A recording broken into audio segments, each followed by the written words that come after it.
સરકારી આયુર્વેદ કોલેજ અને હોસ્પિટલ વડોદરા તથા ઓએનજીસી વડોદરાના સંયુક્ત ઉપક્રમે આયુષ મેળો યોજાયો હતો। કોરોના કાળમાં લોકો ભારતીય આયુર્વેદ તરફ વધુ આકર્ષાયા છે। આરોગ્ય અને પરંપરાગત ઉપચાર પદ્ધતિઓ માટે વિશેષ ઉદ્દેશ સાથે આયુષ મેળો સરકારી આયુર્વેદિક કોલેજ અને હોસ્પિટલ વડોદરા તથા ઓએનજીસી વડોદરાના સંયુક્ત ઉપક્રમે ઓએનજીસી કમ્યુનિટી હોલ ખાતે યોજાયો હતો।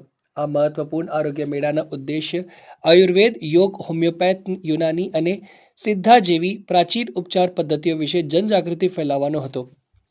મેળામાં મફત આરોગ્ય નિદાન શિબિર, આયુષ ચિકિત્સા પદ્ધતિઓ પર પ્રદર્શન સ્ટોલ્સ, આરોગ્યલક્ષી વ્યાખ્યાનો અને વર્કશોપ તેમજ આયુષ ઉત્પાદનોનું વેચાણ યોજાયું હતું। આ કાર્યક્રમમાં નિષ્ણાત આયુર્વેદિક તબીબો અને લાભાર્થીઓએ ભાગ લીધો હતો। સવારના 9 વાગ્યાથી સાંજના 4 વાગ્યા સુધી આયુષ મેળો યોજાયો હતો। આયુષ મેળામાં નિઃશુલ્ક નિદાન અને સારવાર, આરોગ્યદાયી વાનગીઓનું પ્રદર્શન, પ્રકૃતિ પરીક્ષણ, યોગ નિદર્શન, અગ્નિકર્મ, આઈઈસી પ્રદર્શની, બાળ પ્રસન્નો ઉપસ્થિતોએ લાભ લીધો હતો। આયુષ મેળામાં મુખ્ય અતિથિ PR Mishra, executive director, basin manager, ONGC તથા અતિથિ વિશેષ AK Sarkar, CGM support manager, doctor Ashish Jain, general manager IC medical, Vaidya Bharat कड़सरिया, आचार्य एवं अधीक्षक તેમજ વૈદ્ય નીલમ પી દવેરે, નાયબ અધિક્ષક તથા મોટી સંખ્યામાં લાભાર્થીઓ ઉપસ્થિત રહ્યા હતા।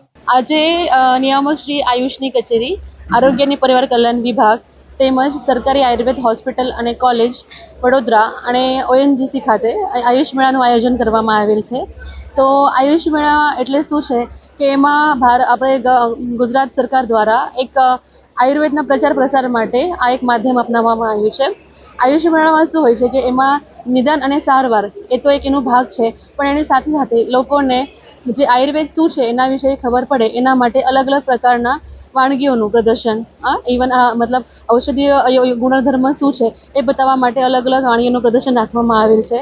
ઇવન અહીંયા અલગ અલગ વનસ્પતિ છે જો આપણે ઇઝીલી અવેલેબલ હોય છે આપણી આજુબાજુમાં, એનો આયુર્વેદિક મહત્વ શું છે, ઇવન આપણા રસોડામાં જે મસાલાઓ, મરી મસાલા જે છે એનો આયુર્વેદ ગુણધર્મ શું છે એના વિશે માર્ગદર્શન આપવામાં આવશે। તેમજ નાડી પરીક્ષણ, પ્રકૃતિ પરીક્ષણ દ્વારા આપણે આહાર વિહાર શું કેવા પ્રકારનું હોવું જોઈએ એના માટે સમજણ આપવામાં આવશે। અલગ અલગ પંચકર્મ છે, મતલબ આયુર્વેદનું મેઇન ઉદ્દેશ્ય શું છે કે સ્વસ્થ છે સ્વાસ્થ્ય રક્ષણમ, આતુરસ્ય વિકાર પ્રશમનમ, એટલે સ્વસ્થ વ્યક્તિને સ્વસ્થતા જાળવવા માટે અને જે વ્યાધિ થયું છે એને શમન માટે ચિકિત્સા કરવાની હોય છે। તો મેઇનલી આપણું જે વૈદિક ક્ષમત્વ સારું રહે એના માટે અલગ અલગ પ્રકારનું માર્ગદર્શન અહીંયા આપવામાં આવેલ છે। કેટલા દિવસ માટેનો આયુષ મેળો? આ આયુષ મેળો તો આજે 7 તારીખે આજે એક દિવસ માટે જ અમે ઓર્ગેનાઇઝ કર્યું છે, પણ એના પછી પણ પેશન્ટને ધારો કે કોઈને અહીંયા માર્ગદર્શન લેવું હોય તો સરકારી આયુર્વેદ હોસ્પિટલ ખાતે એ લોકો આવીને માर्गदर्शन મેળવી सकते। आज ओएनजीसी में एक हम आयुष मेला का आयोजन कर रहे हैं। ये हम समझते हैं कि एक होलिस्टिक मेडिसिन है वैल्यूज, इसमें आयुर्वेदा है, योगा है, यूनानी है, होम्योपैथिक है, सब तरीके की उसमें मेडिसिन इन्वॉल्व है। जितना भी हमारा ट्रेडिशनल मेडिसिन है, और हम सब जानते हैं आयुर्वेदा हमारे जीवन में हमारे स्वास्थ्य के लिए कितना उपकारमंद है, कितना और कितना ज़रूरी है। ये आपको ना सिर्फ नेचुरल हीलिंग में मदद करता है, ये आपको प्रिवेंटिव मेथड्स भी बताता है कि आप अपना ज़िंदगी को कैसे अच्छे स्वस्थ बना सकते हैं बिना एलोपैथी मेडिसिन खाए हुए या बिना कुछ ही प्रॉब्लम में जाने का पहले ही आपको ये पहले बता देता है।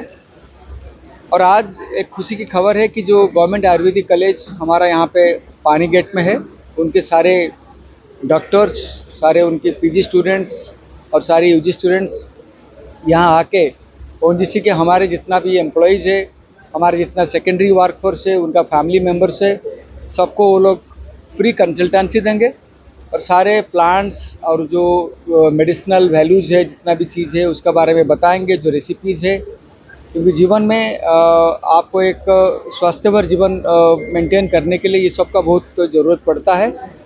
हमें बहुत खुशी है, हम लोग बहुत धन्यवाद देते हैं उन लोगों को कि आज ये लोग आए उनका टाइम से और हम लोग कर रहे हैं, और आगे भी हम उन्हीं के साथ जुड़े रहेंगे। हमारे जो मेडिसिन जो डिपार्टमेंट है, जो डिस्पेंसरी है, हम उनको अनुरोध करेंगे कि उनका साथ कनेक्टेड रहे। और जब भी हमारे लोगों को कुछ भी ज़रूरत पड़ेगा, उन्होंने भी हमें आश्वासन दिया कि हमारे साथ बंधे रहेंगे। सो ये एक खुशी की खबर है एंड हम लोग बहुत खुश है कि आज हम लोग ये आयुष मेला कर पाए।